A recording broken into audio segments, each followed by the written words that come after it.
on voit de façon nouvelle et par des biais très différents arriver la question religieuse ou la question spirituelle finalement à partir de la dimension des besoins.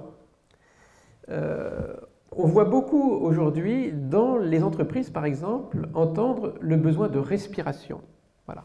C'est-à-dire que dans un monde extrêmement actif, suractif, où les pressions sont très fortes, on entend ce besoin-là. Et là, j'ai eu l'occasion la semaine dernière de présenter une étude qui a été faite pour les femmes musulmanes pratiquantes dans les entreprises. Et une de leurs demandes était la prière. Pourquoi la prière? Parce qu'on peut s'arrêter pendant ce moment-là. On peut respirer.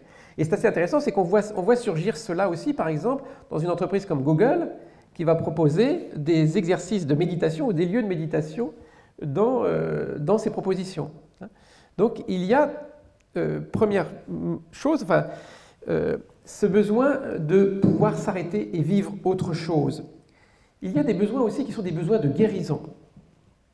Aujourd'hui, un certain nombre de gens s'adressent à la religion en particulier pour pouvoir être guéris. Et je peux vous assurer que Lourdes ne désemplit pas par rapport aux demandes de guérison. Il y a un autre besoin très important aujourd'hui, c'est le besoin d'appartenance. De pouvoir se constituer en communauté, communauté de soutien, communauté de rites. Il y a aussi un autre besoin qui est le besoin bien évidemment du sens.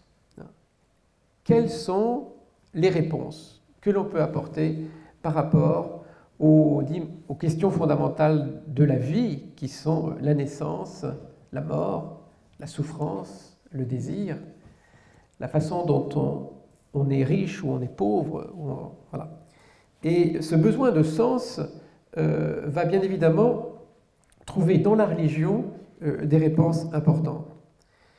Il y a besoin aussi de transcendance, c'est-à-dire l'idée qu'il y a un au-delà de l'existant.